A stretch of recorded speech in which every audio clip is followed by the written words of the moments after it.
बिस्मिल्लाहिर्रहमानिर्रहीम। अस्सलाम वालेकुम दोस्तों, नई वीडियो में खुशामदीद।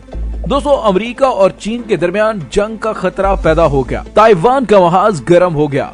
चीन की जानिब से अमेरिका को आखिरी वार्निंग जारी कर दी गई। चीन की ताइवान के करीब फौजी सरगर्मियों और जंगी जहाजों की परवाजों में तेजी। चीन ने अमेरिका को आखिरी वार्निंग जारी कर दी। वीडियो की तफसील में जाने से पहले आप देख रहे हैं हकीकत की दुनिया डॉक्टर अली के साथ। हमारा चैनल सब्सक्राइब करके घंटी के निशान को दबाना मत भूलिएगा। इस वीडियो को ज्यादा से ज्यादा फेसबुक, व्हाट्सएप और सोशल मीडिया पर शेयर जरूर करें। शेयर और लाइक करने के साथ साथ कमेंट बॉक्स में पाक फौज जिंदाबाद, पाकिस्तान जिंदाबाद और पाकिस्तान के गुमनाम हीरोज को सलाम का नारा कमेंट जरूर कीजिएगा। दोस्तों, अमेरिका में नौ मुंतखब सदर जो बाइडन की इंतजामिया की अपने एशियाई इत्तेहादियों को चीन के खिलाफ खड़ा करने की कोशिशों के पेश नजर बीजिंग ने अमेरिका को वार्निंग दी है कि चीन को रोकने की कोई भी कोशिश मिशन इम्पॉसिबल है। दोनों ममालिक के दरमियान फौजी कशीदगी अमेरिका के साबिक सदर डोनाल्ड ट्रंप के दौर में बढ़ी। ट्रंप ने खित्ते में पहले से मौजूद मसाइल जैसा कि ताइवान और जनूबी चीन समुद्र से मुतल्लिक जारहाना मौकफ अपनाया हुआ था और इस दौरान चीन ने अपनी फौज जदीद आलात से लैस करने के लिए अरबों डॉलर खर्च किए ताकि चीनी सदर शी जिनपिंग के अहदाफ के मुताबिक पीपल लिबरेशन आर्मी को 2050 तक मुकम्मल तौर पर जदीद लड़ाका फोर्स बनाया जा सके। दोस्तों, खबरसा इदारे AFP के मुताबिक चीन की वजारत दिफा के तर्जुमान वोक्यान ने एक बयान में कहा है कि हकीकत यही है कि चीन को रोकना इम्पॉसिबल है, इससे सिर्फ आपको नुकसान होगा। उनका कहना था कि चीन और अमेरिका के फौजी ताल्लुकात इस वक्त एक नई शुरुआत पर हैं, क्योंकि जो बाइडन इंतजामिया ने अमेरिका पर महाजराई से इज्तनाब और बाहमी एहतराम की पॉलिसी अपनाने के हवाले से जोर दिया। लेकिन दोस्तों, जो बाइडन इंतजामिया आने के बाद दो सुपर पावर के दरमियान अब तक कशीदगी कम होने के कोई इम्कानात नजर नहीं आए। गुज़िश्ता दिनों के दौरान अमेरिका ने जनूबी चीन के समुद्र पर लड़ाका तैयारे भेजे और रवा हफ्ते अमेरिका ने एशियाई ममालिक के साथ ताल्लुकात मजबूत बनाने की कोशिश भी की। सदर जो बाइडन ने जापान के दिफा का अज़्म किया और इसके हवाले से नए वजीर दिफा लॉयड ऑस्टिन ने जनूबी कोरिया, ऑस्ट्रेलिया और इंडिया के हम मनसबों से टेलीफोनिक गुफ्तगू की। ऑस्ट्रेलिया और इंडिया वो ममालिक है जिनके चीन के साथ ताल्लुकात खुशगवार नहीं है। और दोस्तों, यहाँ पे आपको ये भी बताते चलें कि चीन ने खबरदार किया है कि अमेरिका ताइवान के मामलात के अंदर दखल अंदाजी बंद कर दे। अगर ताइवान को आजादी की तरफ ले जाने की कोशिश की गई तो इसका मतलब होगा खुली जंग।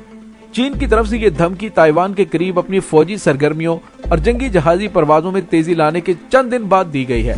दोस्तों, ये पेशरफ्त अमेरिका में जो बाइडन की सदारत संभालने के बाद ताइवान की हमायत जारी रखने और एशिया में अमेरिकी पॉलिसी को वाजे करने के बाद हुई है।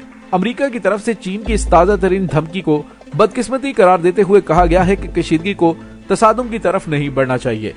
चीन ताइवान को अपना हिस्सा तस्वर करता है, लेकिन ताइवान एक खुद मुख्तार रियासत होने का दावेदार है। चीन की वजारत दिफा के तर्जुमान वो किन ने जुमेरात को एक प्रेस कॉन्फ्रेंस में कहा था कि हम बड़ी संजीदगी से ताइवान में आजादी की ख्वाहिश रखने वाली कुव्वतों पर वाजे कर देना चाहते हैं कि जो आग से खेलते हैं वो जल जाते हैं और ताइवान की आजादी का मतलब जंग होगा। दोस्तों, ताइवान के करीब फौजी सरगर्मियों का दिफा करते हुए वजारत दिफा के तर्जुमान का कहना था कि ये इकदाम खित्ते की सिक्योरिटी सूरत हाल के पेश नजर जरूरी थे ताकि मुल्की सलामती और खुद मुख्तारी को यकीनी बनाया जा सके। दोस्तों, चीन 1949 की खाना जंगी के बाद से चीन और ताइवान में अलग-अलग हुकूमतें कायम हैं। चीन ने हमेशा ये कोशिश की कि बैनुल-अक़वामी सतह पर ताइवान के किरदार को कम से कम रखा जाए और दोनों हुकूमतें बहरुल काहिल में अपना असर और रसूख बढ़ाने की कोशिश में रहती हैं। हालिया बरसों में दोनों हुकूमतों के दरमियान कशीदगी में इजाफा हुआ। चीन ने उस जजीरे पर अपनी खुद मुख्तारी कायम करने के लिए कभी भी ताकत के इस्तेमाल के इम्कान को रद्द नहीं किया। ताइवान को दुनिया के चंद ही ममालिक तस्लीम करते हैं, लेकिन वहाँ पर जमहूरी तरीके से कायम हुकूमत के बहुत से मुल्कों से गहरे तिजारती और गैर रस्मी ताल्लुकात कायम हैं। बहुत से दूसरे ममालिक की तरह अमेरिका के भी ताइवान से बाकायदा सफारती ताल्लुकात नहीं, लेकिन एक कानून के तहत ये ताइवान को अपने दिफा के लिए फौजी इमदाद मुहैया कर सकता है। चीन की तरफ से जंग की इस धमकी पर अमेरिका की तरफ से रद्द-ए-अमल सामने आया है। अमेरिकी वजीर दिफा पेंटागन के प्रेस सेक्रेटरी जॉन कर्बी ने ज़राए अबलाग के नुमाइंदों को बताया कि हम समझते हैं कि ये धमकी बड़ी बदकिस्मती की बात है। जो बाइडन की हुकूमत आने के बाद ये नई अमेरिकी इंतजामिया की तरफ से चीन और ताइवान के बारे में पहला बयान है। जॉन कर्बी ने कहा कि अमेरिकी वजारत दिफा समझती है कि ताइवान से मुतल्लिक पाई जाने वाली कशीदगी को तसादुम तक ले जाने की कोई वजह है।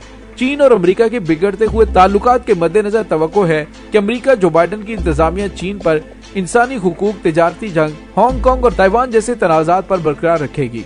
दोस्तों यहाँ पे आपको ये भी बताते चलें कि चीन के सरकारी लोग हमेशा जंग की बात करने से गुरेज करते हैं और इस बात पर जोर देते हैं कि उनका मुल्क बहुत अमन पसंद है। चीन कभी भी एक तोसी पसंद मुल्क नहीं रहा और खास तौर पर अपनी सरहदों से दूर उसने कोई फौजी मुहिम जोई नहीं की। लेकिन ताइवान का मामला मुख्तलिफ है और वो खाना जंगी के नतीजे में चीन से अलहदा होकर वजूद में आया था। शी जिनपिंग की हुकूमत में चीन मुतअद्दिद मर्तबा इस बात का इरादा कर चुका है कि ताइवान की तरफ से आजादी हासिल करने की किसी भी कोशिश को रोकने के लिए वो ताकत के इस्तेमाल से गुरेज नहीं करेंगे। जंग की धमकी फौजी मुदाखलत से मुख्तलिफ है। ये ढके छुपे अल्फाज में नहीं बल्कि बहुत खुले बंदों और खौफनाक अंदाज में है। फौजी मुदाखलत तो कई तरीकों से की जा सकती है और जरूरी नहीं कि इसका मतलब फ्रीकैन और उसके इत्तेहादियों के दरमियान खुली जंग ही हो।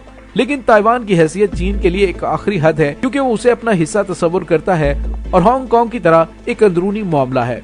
दोस्तों चीन ने जो बाइडेन को कहा है कि वन चाइना पॉलिसी को चैलेंज करने की कोशिश अपनाए ताइवान में अमन मुतासिर करेगी। चीन के दफ्तर बराए ताइवान के तर्जुमान ने कहा है कि वन चाइना पॉलिसी में मुदाखलत अमेरिका और चीन के दरमियान एक बड़ी जंग छेड़ सकती है। अमेरिका ने 1979 में ताइवान से सफारती ताल्लुकात तोड़ दिए थे और इसके बाद से वो चीन के मौकफ का एहतराम करता चला आ रहा है कि ताइवान चीन का अलग हो जाने वाला सूबा है।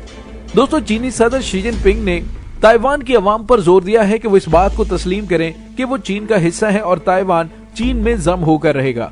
चीनी सदर ने ताइवान को एक मुल्क दो निजाम के नजरिए की बुनियाद पर जम होने की पेशकश भी दोहराई, लेकिन उन्होंने कहा कि चीन इस मामले में ताकत का इस्तेमाल भी कर सकता है। उनका कहना था कि दोनों फ्रीकैन एक ही चीनी नस्ल का हिस्सा हैं और ताइवान की आजादी एक बंद गली है जिसका कोई मुस्तकबिल नहीं। उन्होंने ताइवान की आवाम को समझाते हुए कहा कि आजादी हासिल करने से उन्हें सिर्फ मुश्किलात का सामना करना पड़ेगा और बीजिंग आजादी को फरोग देने वाली किसी भी किस्म की सरगर्मियों को बर्दाश्त नहीं करेगी। उन्होंने इस बात पर जोर दिया कि ताइवान के साथ ताल्लुकात चीन का अंदरूनी मामला है और इस सिलसिले में चीन किसी किस्म की गैर मुल्की मुदाखलत बर्दाश्त नहीं करेगा। दोस्तों दूसरी जानिब अमेरिका की जानिब से ताइवान के मामले में चीन के साथ छेड़छाड़ शुरू कर दी गई है। इसी वजह से चीन की जानिब से ताइवान के करीब फौजी सरगर्मियों और जंगी जहाजों की परवाजों में इजाफा देखने में आ रहा है। अगर कोई भी चिंगारी भड़की तो चीन को ताइवान के महाज पर एंगेज करके भारत और अमेरिका अपने मकसद में कामयाब हो सकते हैं कि चीन की बढ़ती हुई तरक्की को रोककर जंग में झोंक दिया जाए। लेकिन चीनी हुकूमत ने भी मुकम्मल तौर पर तैयारियां की हुई हैं और अब चीन एक बड़ी फौजी ताकत बन चुका है जो खित्ते के अंदर अमेरिका या दीगर किसी मुल्क को भी पर मारने की बिल्कुल भी इजाजत नहीं देगा। दोस्तों इसके साथ ही डॉक्टर अली को इजाजत दीजिए। इंशाल्लाह बहुत जल्द मिलते हैं एक नई वीडियो में। तब तक के लिए अपना बहुत सारा ख्याल रखिएगा। पाक फौज जिंदाबाद, पाकिस्तान पाइंदाबाद, पाकिस्तान के गुमनाम हीरोज को सलाम। अल्लाह वारिस।